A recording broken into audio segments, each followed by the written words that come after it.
Well, hi everyone. Welcome to another American TESOL Presents Free Friday webinars. I'm your hostess, Shelly Sanchez-Terrell, and we are here every Friday. It's AmericanTESOL.com, and we cover many different topics. Today, we're actually going to be covering business English or financial literacy lessons and activities. I'm currently in the airport, so if you hear any background noises and stuff, they're probably related to being in the airport. I'm coming to you today from New York, Buffalo, New York, after just crossing the border from Canada for a conference that I was keynoting there. So, and next week I'll be coming to you from Canada again. So one of the reasons why I think business English is really great, or teaching financial literacy in general, it's really important because our students, our learners, it's important for them to learn how to use, how to spend money, how to plan for financial things in their lives. And I think that that's really important because that's a lesson that all our learners can use the rest of their lives. So when I was teaching in San Antonio, Texas, high school, I had my students go through an entire unit for a month where they learned things like how to calculate interest, how to buy a home, how to finance their first car. And we went through many different simulations, and the students really learned a lot from that. They would sometimes, they'd have to go through the simulations of buying insurance and things like that. So this site right here, goodcalculators.com, is a really great site. It has many different types of calculators so that you can calculate different things such as salary and income. You can calculate things such as your taxes. And there's a lot of sites where your students can do this in practice, but instead it's not real. It's a simulation is when they go through the actions and movements and they see what are the possibilities. So I really like this site, goodcalculators.com, free, and has lots of different calculators for calculating different types of daily activities. So you can make it make believe for many of your students. You can give them different scenarios. Often I would give them little cards that would say, oh no, a flood is coming. So now you have to look up different insurance, see, how much the insurance is, what it'll cover, and that teaches them financial literacy as well. A really great idea that some teachers in schools have started are Shark Tank projects. And so it's based off of the film, of the TV show, the popular one, Shark Tank. And what basically you're doing is getting different innovators and business leaders and community members in your school districts, in your community, to volunteer to be part of a board. So you can look for a local, they're going to be judges, and you want to look for, you can do anywhere from 3 to about 5. And what they do is they'll ask students questions about an invention or an innovation. Okay, so your students can work in small groups or they can work in pairs. I'll show you a few lesson plans that will actually walk you through the process. But the fun part about this is that you can get, for example, an engineer. You can get someone who's who's a business owner, a CEO of a company, and they just spend one day, or they can even Skype in as judges. You can get them on Google Hangouts. Well, now it's YouTube Live, and they can do it virtually. They don't necessarily have to be in your school. But what they do is they listen to the students pitch an idea, and then they ask the students very important questions for that idea. How much are the costs? How much do they plan on making? And then they ask them about, who their target audience is. So that's a good way for your students to really learn how to pitch different innovations and projects as well. And great if you're teaching business English. So here's one particular lesson. This one is called the Shark Tank Business Project. It provides you a different vocabulary to be able to use. You also get business plan resources within this particular project as well. You also get walked through the stages of what this particular person did to be able to run her Shark Tank project. So I think it's a really, really good one. What I'm going to do is I'm going to go ahead and provide you the link to that so you can download those free resources in case you can't see the slide for some reason. This one is a little bit easier. It's not so much in depth a project like that. So what they do with this one is you actually just get the Shark Tank worksheet, and this one has you look at, it has your students look at different like a Shark Tank episode. And what they do is that they study the products in that Shark Tank episode. And what they do is they have to answer questions about one of the products they have to ask. So how will the sharks get their money back? What is the planning? So they actually just look at the different parts of pitching. And so I think it actually works out better if they're able to do this first. If they're able to go through the worksheet and they're able to study how people on Shark Tank share an innovation or an idea, or how they pitch an idea. They can even compare and contrast. They can look at, which ones they really liked and which ones they believe did not pitch very well. So that really helps students with innovating as well. So this can be a great way to introduce them before they actually design and innovate their own ideas. Another idea is to get them to actually fill out a business plan. And there's many different sites out there that will actually give you a free business plan template. So if you get your students to fill out those templates, then you can, and there's many. So I'm going to share with you 10 templates that you can download for free with this link. So you decide which one is going to be the best one for your students, for their English level. And this is the way a lot of business startups, so they can do a pretend business. Once again, they work in small groups and they fill out different parts of the proposal. If you want to take it a step further, they can actually take it to different companies. If they're really serious about the idea, you can always try and connect them with business leaders in your community to be able to show a business proposal plan. Or you may try and Skype an expert that is a CEO or someone that's or venture capitalist. And if you Skype a venture capitalist, they may give them some tips on what their business plan looks like, what things that offer ideas on that business plan, what could improve it, what could make it better. So a lot of when you work with business in business English, I think it's really, really important to be able to connect students to actual people in their field. So it's not only teaching them English, but you have to teach them the business side as well. Give them very practical advice from experts. And there's a lot of experts that are really willing to Skype in and to help out, especially if you work with much younger learners, like teenagers and stuff. They're very good about volunteering for that. So I'm going to put a link that tells you where you can actually Skype, where you can find guest speakers and stuff like that to Skype into the classroom.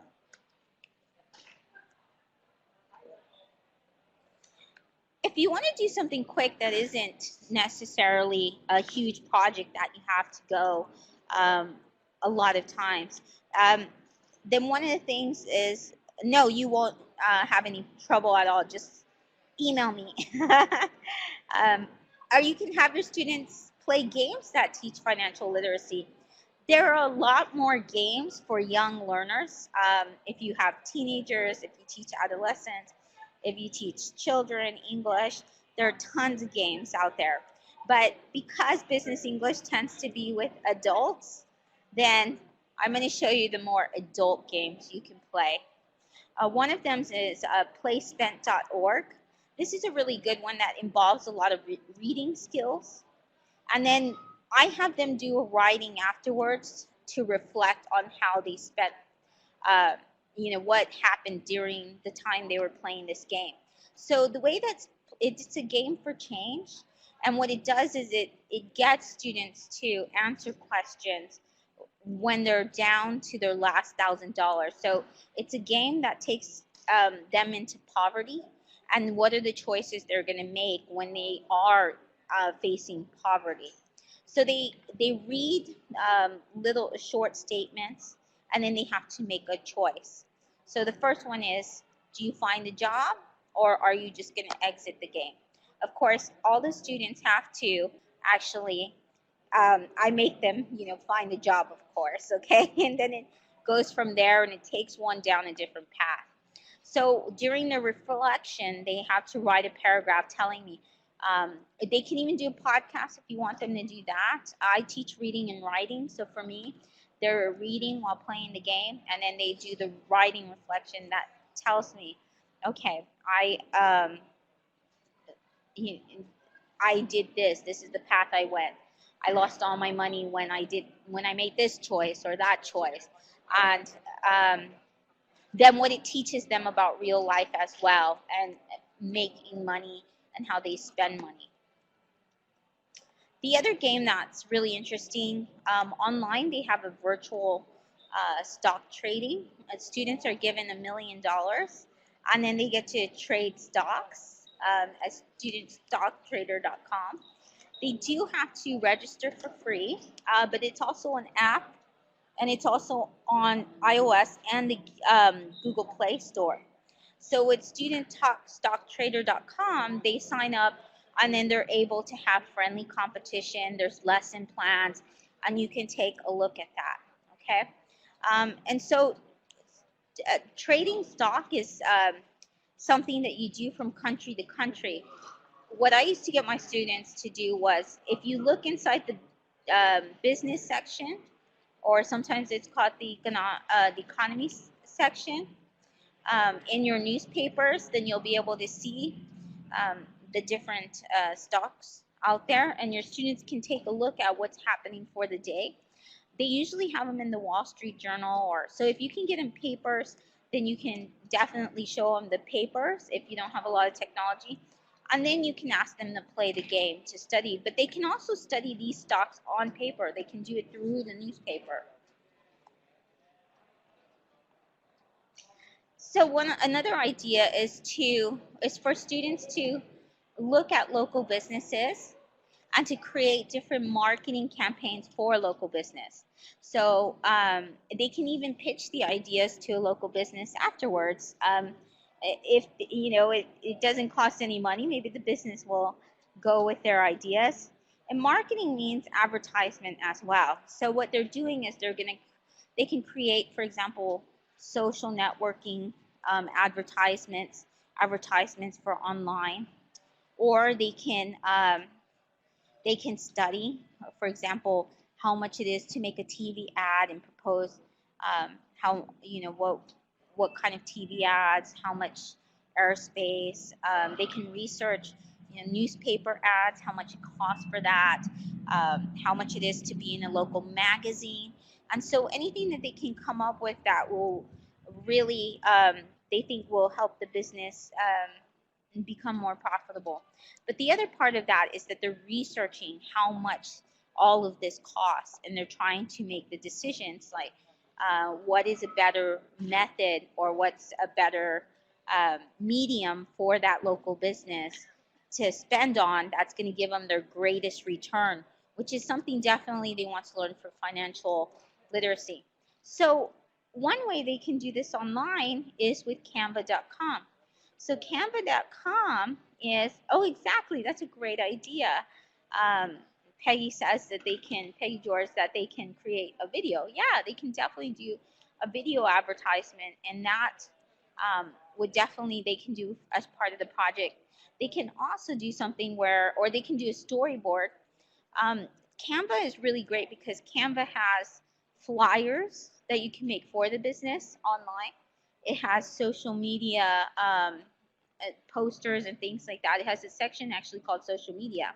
And so you can make little advertisements for Facebook and YouTube and all of these things you can do with Canva for free, your student. Now they do have to sign up for for a free account. They would have to register for that, but Canva is really easy to use. You know, they have several templates, several options here. Um, they even have, if you're doing something like real estate. So for example, if somebody's trying to sell a home or something like that. Actually, Haram, um, the stock trader one was for Android. It was an Android app. Canva doesn't have an Android app. It has, but it is a computer. It's a browser based, exactly. It's on the web browser, but it's an iOS app as well. But it is browser based. Business English Pod also has financial accounting resources for free. There's some other sites that have it too. So if you go, for example, to One Stop English, the reason I didn't put One Stop English here as a resource is because One Stop English, you have to be registered on the site. But if you do happen to be part of One Stop English, then you'll find, for example, different ones there as well. But the Business Pod is a really good site that has different business English listening, so you can do that. Um, but not only can you find listenings, but they also have lesson plans. You scroll to the bottom that students can download, and a lot have to do with financial literacy. I know, Herm, you were looking for at one point intercultural communication. They have different business English topics. They have here, for example, in business English news, currency wars. So they talk about currency, you know, and that can be something that students study too, how the different currencies fluctuate. They can learn with infographics. Infographics are a great way to teach financial literacy because it helps students to see graphs, charts, and really get an idea and visualize what's happening. So they can create their own as well. These are some free sites to be able to create infographics.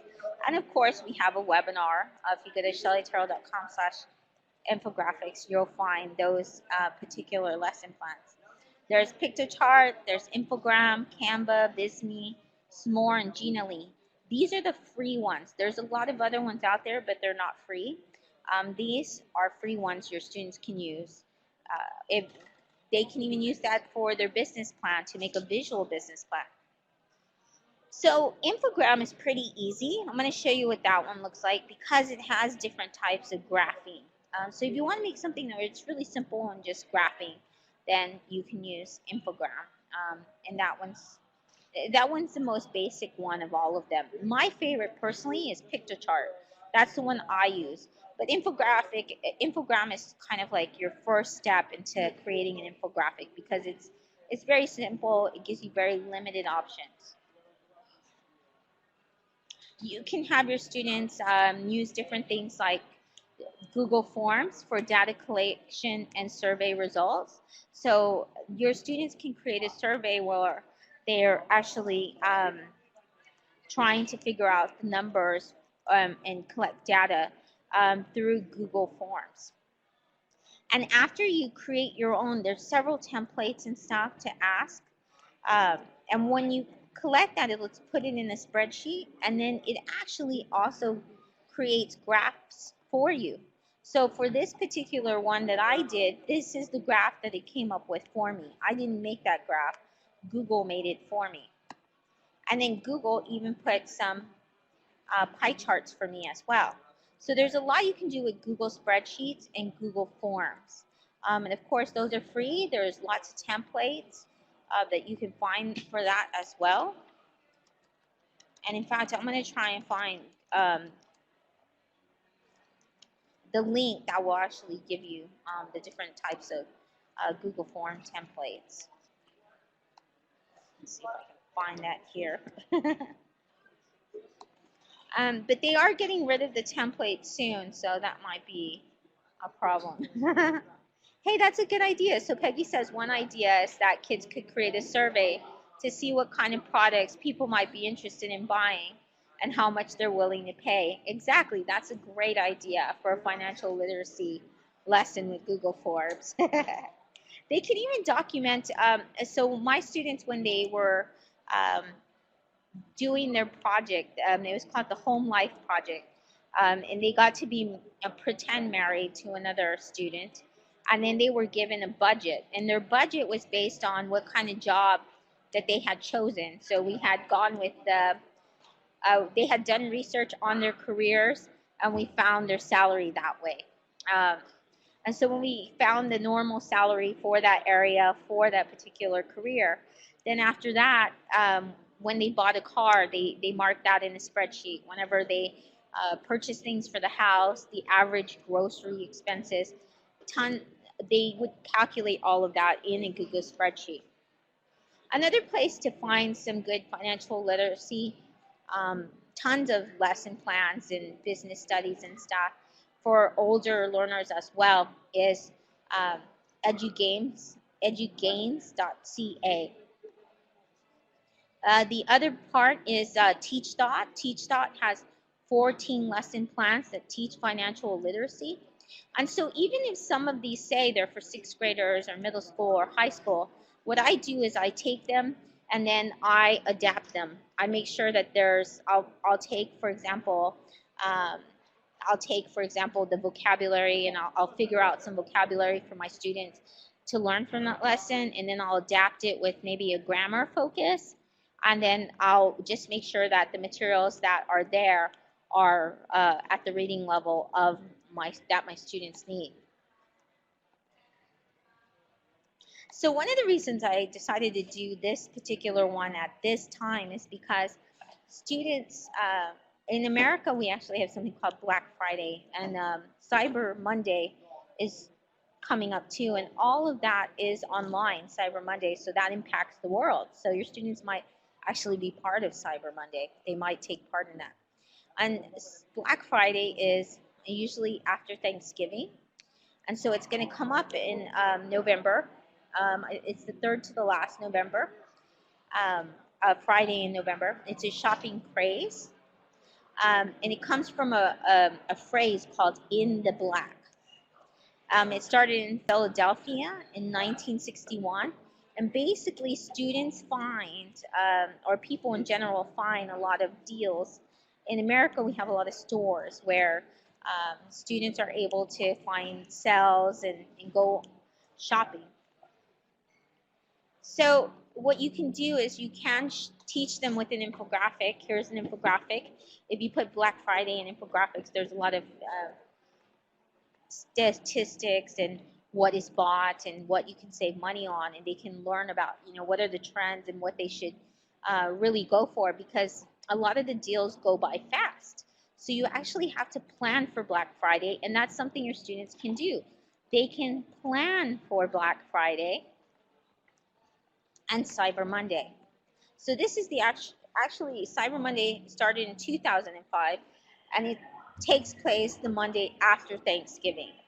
So if they're going to shop online, what they can do is they can decide what they want to shop for, they can prioritize it, and they can start looking at the best deals now, because you can do that research now. You can research and see what are going to be the best deals, and then they know what they should stand in line for. Because once it comes out, or what they should go on the site, what site they should go on first to try and get that deal for that particular item. So they can compare and they can contrast. They can decide, okay, do I really want to go for my electronics? Am I going to get a better deal for that? Or should I go for something like buying toys for the kids?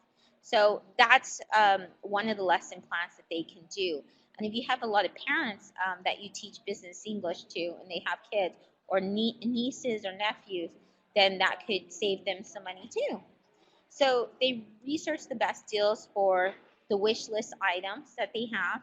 And once again, the reason why they're doing this is because they have to prioritize what are they going to go for first, and then they have to present that to the rest of their peers and give a justification, like say why they chose to go to these certain sites, what time, and try what deals. They can also predict the hottest selling items, so they can do some research and try and figure out. The infographic I showed you earlier was showing electronics, so they can predict trends. They can look at different trends, what people are buying. Is it going to be the new iPhone 7, or is it going to be, what is going to be the next item? What is going to be the item that people are going to want to buy the most on that particular day? They can predict which companies will make the most profit. Some of the lists might include Amazon, of course, it would be one of the top. What are going to be the top selling items on Amazon? What are the specials that Amazon is going to come up with? There's also a Black Friday app, and it is on Android, and it's also on the iOS. Well, it's in the iTunes, the App Store as well. Oops. And that's it. So if you go to americantesol.com/blogger, and if you type in business, you're going to find a lot of those different resources for business English. So that's a good place to kind of look right now until I get the bookmarks up. But you also have, of course, the slide share that tells you all the places that you can also, all the links that I shared with you today. And thanks to Peggy and Harim for sharing the links as well. So thank you all so much, and I will see you next week. I'm going to go ahead and try and get to my flight now. So thank you so much, and we'll see you next week.